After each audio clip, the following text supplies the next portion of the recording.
Bonsoir, bienvenue dans le journal de TV78. Nous sommes le jeudi 28 janvier, voici les titres de l'actualité locale. Il a débarqué la nuit dernière au Sables-d'Olonne. L'Yvelinois Louis Burton boucle le Vendée Globe à la 3e place. 80 jours, 10 heures, 25 minutes et 12 secondes de course à la voile autour du monde pour le Rambolitain. Une belle performance pour sa 3e participation. Nous étions sur place lors de son arrivée. Des étudiants au domicile des seniors pour des rencontres de convivialité. Le dispositif Yes Plus proposé l'été a été redéployé cet hiver par le département des Yvelines. Une action pour rompre l'isolement des personnes âgées exacerbé en cette période de crise sanitaire. Et nous parlerons également d'une initiative similaire à l'association des veilleurs qui est proposée à Voisins-le-Bretonneux. Et puis la rencontre des lycéens de Jean Villard à Plaisir avec l'écrivaine Clémentine Mélois. Elle a été organisée dans le cadre des leçons de littérature, une opération de la région Île-de-France proposée dans les établissements franciliens. Retour dans cette édition également sur Jean Film et Basket pour Léana, une course virtuelle et solidaire qui a débuté et qui va se poursuivre durant 2 semaines. C'est à la fin de ce journal.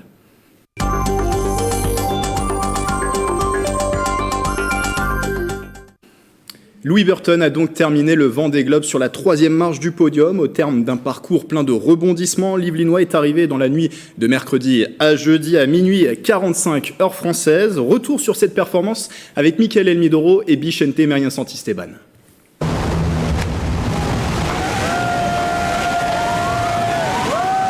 Louis Burton a achevé cette nuit, un peu après minuit, son Vendée Globe. Arrivé en 2e au Sables-d'Olonne derrière Charlie Dalin, il se classe finalement 3e après Yannick Bestaven, vainqueur grâce aux compensations obtenues pour le sauvetage de Kevin Escoffier. Un tour du monde en solitaire bouclé en 80 jours, 10 heures, 25 minutes et 12 secondes. C'est une histoire sur une dizaine d'années qui s'écrit avec une équipe, qui s'écrit avec un partenaire, avec des sponsors. Et arriver à couper cette ligne en 2e place, leur offrir ça, c'est une grande joie pour moi, une grande satisfaction et puis personnellement une grande fierté parce qu'il a fallu aller la chercher du début à la fin, cette place. 2, 1, top! Car tout ne s'est pas déroulé comme prévu. Dès le premier jour, Louis Burton est sanctionné d'une pénalité de 5 heures pour avoir franchi la ligne de départ 2 secondes trop tôt. Il ne savait pas encore que la victoire se jouerait dans un mouchoir de poche. On s'en serait bien passé évidemment, mais on va essayer de se rassurer en se disant que 5 heures à l'échelle d'un Vendée Globe, c'est pas grand chose. Cafouillage dans le décompte entre ce que j'avais à l'ordinateur et puis ce que j'entendais à la VHF. Mais ce contretemps lui aura permis de réparer son bateau et être parfaitement affrété pour passer le cap de Bonne-Espérance. J'y ai cru à l'entrée de l'océan Indien en fait, assez tôt dans la course. Je me tirais la bourre avec les bateaux de tête. Ensuite, ça a été l'ascenseur émotionnel tout en bas au fond du trou, tout en haut, tout en bas, tout en haut, tout en bas, depuis le début de l'océan Indien jusqu'à il y a quelques jours encore. Affaibli par de nombreuses avaries sur sa grande voile, Louis Burton aura même frôlé l'abandon.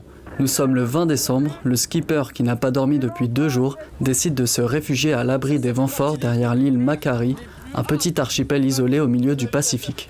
Il monte sur son mât effectuer des réparations en bravant sa peur du vide. Donc maintenant, on va descendre sans se casser la figure. On va renvoyer la GV et on va allumer pour rentrer au sable.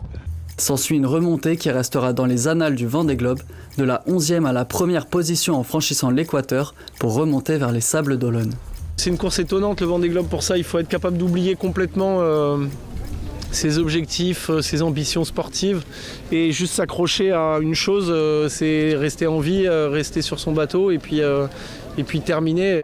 Un podium accroché au bout du suspense puisque son concurrent Boris Herrmann a heurté un bateau de pêche quelques heures avant son arrivée, l'ayant contraint à fortement ralentir. Louis Burton achève ainsi son 2e Vendée Globe en 3 participations. Il le boucle en 7 jours de moins que lors de la précédente édition, en 2016.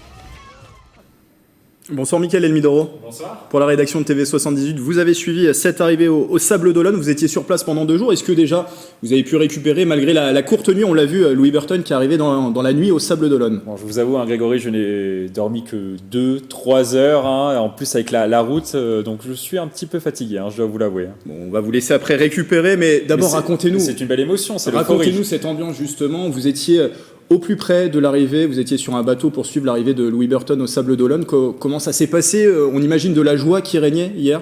Alors tout d'abord, quand on monte sur le bateau pour aller voir Louis Burton, on ne sait pas ce qui va se passer. Clairement, on quitte le port, on s'éloigne, et là, tout d'un coup, on voit une lumière au loin. C'était Louis Burton. Il y avait environ une 50aine de bateaux autour de lui. J'ai essayé, tant bien que mal, de filmer malgré la mer qui était un petit peu capricieuse, je dois l'avouer. Voilà, tout simplement, c'était un moment plutôt magique en tant que journaliste sportif. On peut le revivre d'ailleurs, parce que vous aviez proposé un live sur la page Facebook de TV78. Forcément, on imagine de la joie de retrouver sa femme, Servane Escoffier, ses enfants également. Également, oui, effectivement, il ne les avait pas vus depuis 80 jours. Donc forcément, c'était la première chose qu'il voulait faire en arrivant sur Terre. Il a pu les voir notamment sur mer juste avant, mais il a pu vraiment les rejoindre sur Terre quand il est arrivé au port. Tout de suite, il a pris ses enfants dans ses bras, il a pris également sa femme dans ses bras, évidemment, avec Nelson, son frère aussi, qui est un Yvelinois, qui a grandi du coup à côté de Rambouillet, à la selle les Bordes avec Louis Burton. C'était vraiment son noyau dur. C'est peut-être ces personnes-là qui lui ont permis, on l'a vu dans le reportage précédemment, que ça a été difficile, il faut l'avouer, ça a été très difficile ce Vendée Globe pour Louis Burton. Il a voulu abandonner le 20 décembre sur les îles Macquarie. C'est une petite île perdue tout en bas de la Nouvelle-Zélande. Il a voulu abandonner à ce moment-là, mais il a eu apparemment un coup de fil de Servane Escoffier qui l'a reboosté pour terminer ce Vendée Globe. Il y a également eu son frère qui lui a parlé à ce moment-là.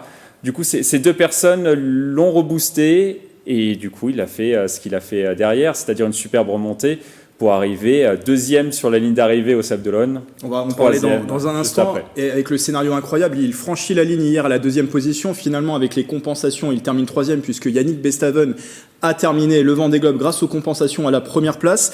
C'est un scénario incroyable. Jusqu'aux dernières heures de la course, il y avait 4 voire 5 skippers qui pouvaient l'emporter. Alors nous, au niveau des supporters de Louis Burton, si je peux dire, celui qui nous faisait peur, c'était plutôt Boris Herrmann l'Allemand, qui devait normalement priver Louis Burton du coup du podium à cause de ses bonifications. Il devait arriver normalement 3 heures après Louis Burton. Il devait donc lui passer devant au classement final. Ça aurait été un petit peu dommage que Louis Burton ne soit pas sur le podium après une course pareille. Finalement, Boris Herrmann, quelques heures avant, percute ce chalutier au large de la France. Et du coup, Boris Herrmann n'abandonne pas, mais abandonne ses chances en tout cas de podium. Louis Burton en a parlé justement en conférence de presse juste après. Il n'était pas content forcément de gagner de cette façon-là.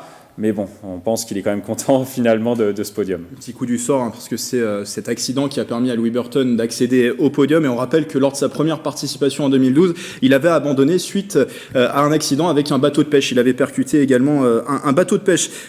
Une dernière question, Mickaël. Vous parliez de cette remontée fantastique. Après cet arrêt, forcément, sur les îles Macquarie, où il a réparé son bateau, est-ce que, pour vous, au vu du scénario, cette 11e place aux îles Macquarie remonte jusqu'à la première place, au final, il termine 3e. On peut dire que c'est la plus belle course de ce Vendée Globe, la plus belle performance d'un skipper sur le Vendée Globe? Performance, pas forcément, mais je pense que c'est la plus belle aventure, peut-être, de ce Vendée Globe, parce qu'il faut se rappeler que Louis Burton est parti avec un faux départ des Sables d'Olonne en novembre dernier. Il avait dû déjà à ce moment-là avoir une pénalité. À ce moment-là, il pensait que 5 heures de pénalité, finalement, ce n'était pas grand-chose à l'échelle d'un Vendée Globe. Finalement, le classement final lui donne tort, finalement, sur cette phrase. Il est parti du coup avec ce faux départ. Toute la traversée de l'Atlantique, la première traversée de l'Atlantique, il a eu des problèmes techniques. Ça a été très compliqué. Ensuite, il a ce fameux problème au niveau de son mât aux îles Macquarie. Il répare, il monte tout en haut de son mât, un mât qui est très impressionnant. J'étais juste à côté de son bateau tout à l'heure, un mât qui était de 13 mètres, je crois, si mes souvenirs sont bons. Et ensuite, là, la remontada, vraiment, il va très vite. Il fait peut-être la meilleure seconde partie de course.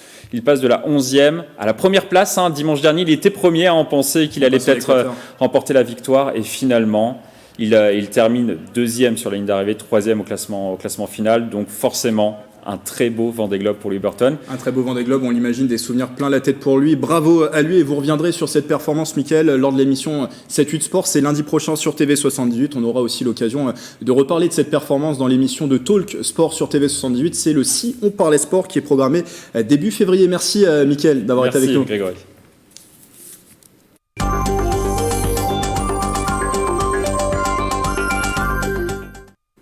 Dans l'actualité, cette information importante, toutes les agences Pôle emploi de France seront fermées demain, vendredi, exceptionnellement. Cette décision fait suite au meurtre d'une employée ce jeudi matin dans une agence de la Drôme. Les services restent néanmoins accessibles par téléphone au 39 49 et sur le site internet de Pôle emploi. L'été dernier, pour répondre à la crise sanitaire, le département des Yvelines avait renforcé son dispositif Yvelines étudiants seniors Yes Plus pour lutter contre l'isolement des personnes âgées. Il a été redéployé cet hiver par la collectivité. Explication d'Éléonore Sinoquet et de Célia Gatsongo. Depuis décembre et jusqu'à mars, le département des Yvelines a remis en place le dispositif Yes Plus, service similaire à Yvelines étudiants seniors qui avait été créé pendant la canicule de 2003. Ce dispositif a pour objectif de lutter contre l'isolement des personnes âgées. Dans le cadre de la crise sanitaire, le département a décidé d'aller plus loin, de renforcer ce dispositif et de créer Yes Plus. Donc Yes Plus, c'est 300 étudiants et demandeurs d'emploi qui rendent visite aux personnes âgées à domicile, leur passent des appels de convivialité et les accompagnent notamment lors de promenades. Ce service est en place dans plus de 30 communes yvelinoises. À Limay, par exemple, Pauline, étudiante en année de césure, a été embauchée comme agent de convivialité. Bonjour, comment vous allez aujourd'hui ? Mais ça va. Ça va ? Oui. Super. J'aime bien l'idée de partage, d'apprendre quelque chose des gens, de me sentir utile aussi. Et c'est vraiment ça qui m'a donné envie de concrétiser les choses et de le faire vraiment. Quasiment à chaque visite, on parle de la situation actuelle, qu'est-ce que ça engendre, les conséquences et qu'est-ce que ça peut leur faire, si elles ont déjà eu même la maladie. Yes Plus bénéficie à plus de 8000 seniors non dépendants. Avec la crise sanitaire, le service est apprécié.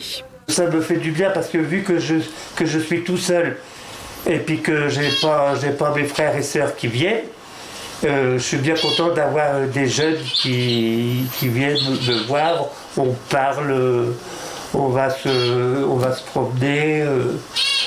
Moi, ça me change beaucoup les idées. Le dispositif est gratuit pour les personnes âgées et fait l'objet d'un financement par le département. Coût de l'opération 800 000 €. Cela comprend notamment les salaires des 300 étudiants et demandeurs d'emploi. À Voisins-le-Bretonneux, une association justement agit depuis plus de 15 ans pour lutter contre ce sentiment d'isolement des personnes âgées, les veilleurs en voisins. Et sa présidente Marie-Dominique Barral est avec nous par visioconférence. Bonsoir. Bonsoir. Merci d'être avec nous. La crise sanitaire, on l'imagine, a amplifié ce sentiment ressenti par les personnes âgées, ce sentiment d'isolement. Est-ce qu'il est plus exacerbé aujourd'hui, ce sentiment d'isolement ? Oui, bien sûr, il est plus exacerbé, surtout qu'au premier confinement, nous avons été obligés d'arrêter nos visites et de passer uniquement des coups de téléphone, ce qui, vous imaginez bien qu'avec des personnes âgées, un coup de téléphone dure 5-10 minutes grand maximum. Après, c'est fatigant pour elles ou elles n'entendent pas bien. Donc, la perte était vraiment importante par rapport à une visite. Mais parce que ces visites, c'est avant tout de la discussion. Alors, dit comme ça peut paraître dérisoire, mais pour ces personnes âgées, ça veut dire beaucoup le fait de pouvoir échanger, de continuer à avoir un lien social. Ils ont été privés de ce lien social, justement. Tout à fait. Nous, l'association consiste à placer des bénévoles qui vont visiter des personnes isolées, qui ont été détectées soit par nous-mêmes, nos adhérents, ou bien le CCS de Voisins-le-Bretonneux. Et nous mettons en place des visites. Nous avons la particularité pour éviter des liens trop forts, parce que souvent nous visitons ces personnes sur du long terme, une dizaine d'années pour certaines. Nous mettons en place 2 bénévoles par personne visitée, d'abord pour se resociabiliser un peu plus, et puis pour éviter un lien trop fort qui se crée au fil des années. Donc une semaine, c'est un bénévole qui visite, et la semaine suivante, c'est l'autre. Et l'association, le but, c'est de passer un moment de convivialité avec les personnes, d'1h30 à 2 heures par semaine. C'est soit de la discussion à bâton rompu sur tous les sujets qu'ils souhaitent, soit il y en a qui préfèrent jouer, Donc on a des fans de Scrabble ou de Triomino. Il y en a qui préfèrent qu'on leur fasse la lecture parce qu'elles sont plus en état de lire. Il y en a qui veulent sortir se promener. Enfin voilà, c'est très varié. Mais voilà, c'est l'idée de passer un moment de convivialité. Alors Pourquoi bien sûr, avec le c'est contexte important, actuel... Marie-Dominique Barral, pardon. Pourquoi c'est important de veiller sur nos seniors? Est-ce que c'est une forme de reconnaissance pour eux qui nous ont précédés, cette génération qui nous a précédés? Oui, et puis le constat avait été fait il y a eu 15 ans que dans nos villes nouvelles, le risque d'isolement pour elles était encore plus importante. Ce qui avait déclenché la création de l'association, c'était qu'il y a une quinzaine d'années, on avait retrouvé une personne décédée après plusieurs jours dans sa maison. Et ça avait vraiment réveillé un peu les consciences. Voilà. Comment les identifiez-vous justement? Est-ce que c'est ces personnes qui viennent vers vous ou justement ce sont peut-être vous qui, enfin c'est vous qui allez à eux justement? Comment ça se passe? En fait, le nom de l'association c'est Veilleurs en voisin. Et donc on a à peu près une centaine d'adhérents.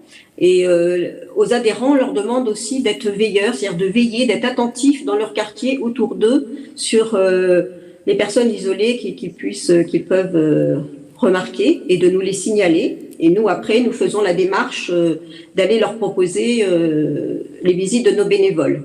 Voilà. Et puis, il y a aussi à travers le CCAS qui peut être contacté pour des difficultés pour ces personnes-là. Et donc, elles nous font remonter l'information en disant, voilà, il faudra aller visiter telle ou telle personne. Et vous parliez tout à l'heure de l'engagement de ces bénévoles, sollicités en binôme, ils fonctionnent en binôme aussi pour alterner ces contacts. On imagine l'importance des bénévoles, on peut le dire, voilà. Peut-être que vous êtes à la recherche de bénévoles, si vous souhaitez passer un appel, allez-y. Oui, effectivement, dans le contexte actuel, nous avons beaucoup plus de demandes parce que les familles s'inquiètent pour leurs aînés et donc nous contactent énormément en ce moment. Donc on a beaucoup de nouvelles personnes à visiter. Heureusement, les choses sont bien faites. En même temps, beaucoup de personnes en ce moment se présentent spontanément pour être bénévoles. Donc, on arrive à peu près à... Mais voilà, on a toujours besoin de nouvelles bénévoles, mais surtout des bénévoles qui s'inscrivent dans la durée. Parce que c'est pas juste pendant la pandémie, c'est sur le long terme, puisque les personnes âgées, on peut pas leur changer tout le temps les personnes qui viennent les visiter. C'est important qu'il y ait cette relation de confiance qui s'établisse. Et donc, ça les perturberait si on changeait trop souvent. Donc, on recherche vraiment des personnes qui s'investissent dans la durée. Nous les formons, nous organisons des formations pour que l'accompagnement se fasse bien. Donc, des formations à l'écoute, des formations sur les maladies d'Alzheimer, la formation, les limites de l'accompagnement, des thèmes de formation. Et nous avons aussi des groupes de parole pour les bénévoles, avec un psychologue où il y a un échange et un partage sur les situations compliquées ou questionnantes qu'elles ont rencontrées lors de leurs accompagnements. Et le psychologue nous apporte un éclairage et nous aide ici ainsi à progresser dans notre service. Et si vous souhaitez devenir bénévole ou souhaitez recevoir la visite des veilleurs, vous pouvez contacter l'association via les liens qui s'affichent en bas de l'écran. Merci Marie-Dominique Barral d'avoir été avec nous. Merci beaucoup. Présidente de l'association Les Veilleurs en voisin. Dans l'actualité politique, une tribune parue sur le site de l'Opinion est co-signée par 120 élus, dont une dizaine des Yvelines, à l'initiative de l'association Génération Terrain, présidée par le maire de Poissy, Carl Olive. Il demande, je cite, de déconnecter les élections régionales et départementales, c'est-à-dire de ne pas tenir les deux scrutins le même jour. Pour rappel, ces élections prévues au printemps ont été reportées en juin en raison de la crise sanitaire. Les signataires craignent un risque d'abstention massive avec deux scrutins aux enjeux différents, les départementales avec des problématiques de proximité, les régionales aux thématiques plus globales. Parmi eux, notamment le maire de Conflans-Sainte-Honorine, Laurent Brosse, celui de Mantes-la-Jolie, Raphaël Cognet, Alexandra Rosetti pour Voisin-le-Bretonneux, ou encore les conseillers départementaux Pauline Vinocourt-Lefebvre et Jean-François Rénal. Cette inauguration à Carrières-sous-Poissy, l'entreprise Tallo de nouveaux locaux. Né en 2017 au sein de la pépinière La Fabrique, l'acteur de la rénovation énergétique y triple sa surface d'exploitation. Tallo devient ainsi le premier opérateur de la rénovation globale au sein de la communauté urbaine Grand Paris Seine-et-Oise. L'enjeu est de taille pour l'intercommunalité dont le parc résidentiel est le premier poste de consommation d'énergie du territoire devant les transports et l'industrie. Et l'objectif est fixé, réaliser 3400 rénovations énergétiques par an. Tallo propose justement des solutions clés en main pour les particuliers souhaitant réaliser des travaux en ce sens. En France aujourd'hui, seuls 14% des logements affichent une bonne note énergétique. À Plaisir, une assemblée citoyenne locale vient de voir le jour. Elle sera composée de 60 personnes réparties en 5 collèges différents, monde associatif, acteurs socio-économiques, représentants des quartiers, personnes qualifiées et enfin un dernier collège représenté par les jeunes. Joséphine Colmans-Berger donne plus de détails au micro d'Astrid Bergère.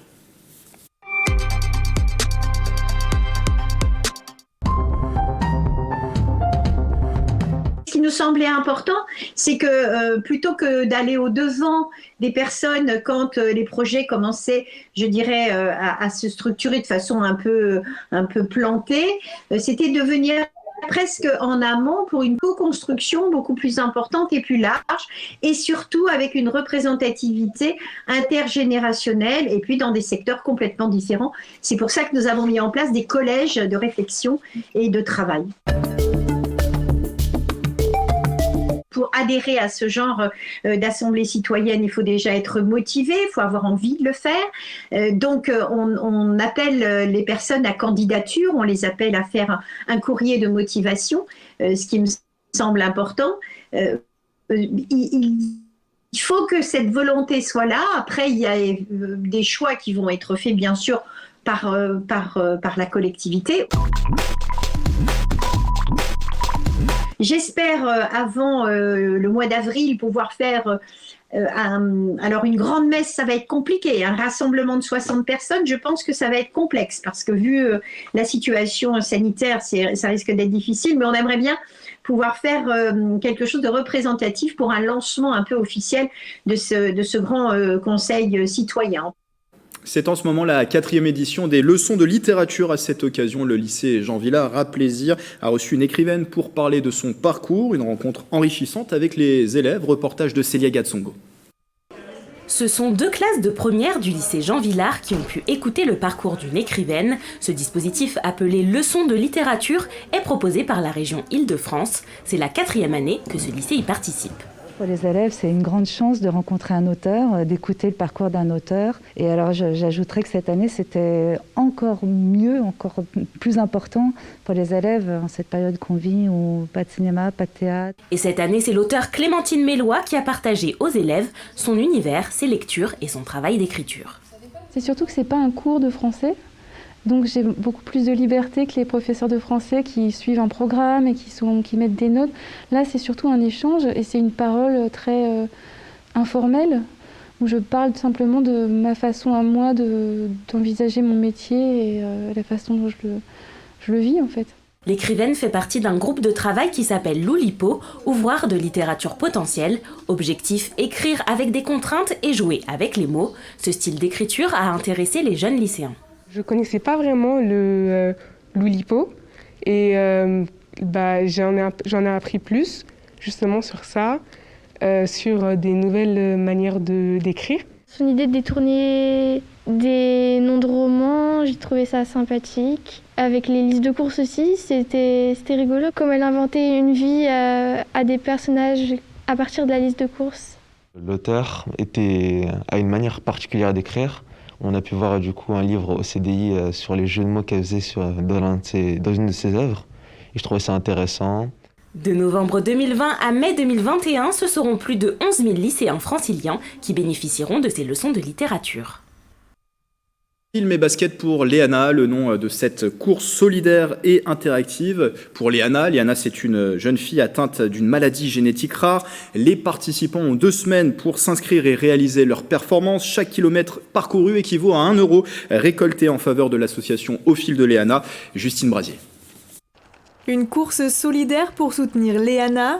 La jeune fille de 11 ans est atteinte du syndrome cardio-fascio-cutané, une maladie génétique. Principe de l'événement, chacun réalise sa performance de son côté. Une course qui s'est déroulée en famille pour Léana. Léana, c'est des sensations qu'elle aime vraiment courir comme ça. Dans la joëlette, elle est toujours très heureuse.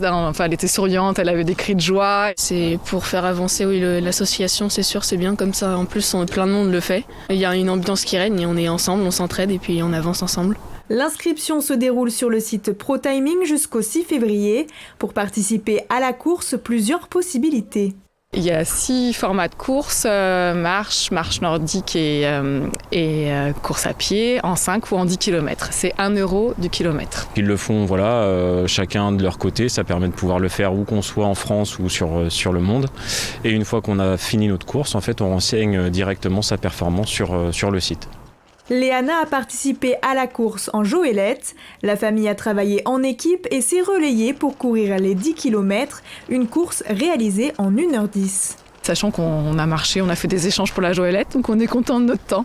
On changeait, il y avait un pompier qui était venu pour un petit peu nous aider. Et on avait pris un vélo pour tourner aussi si on était un petit peu épuisé à des moments.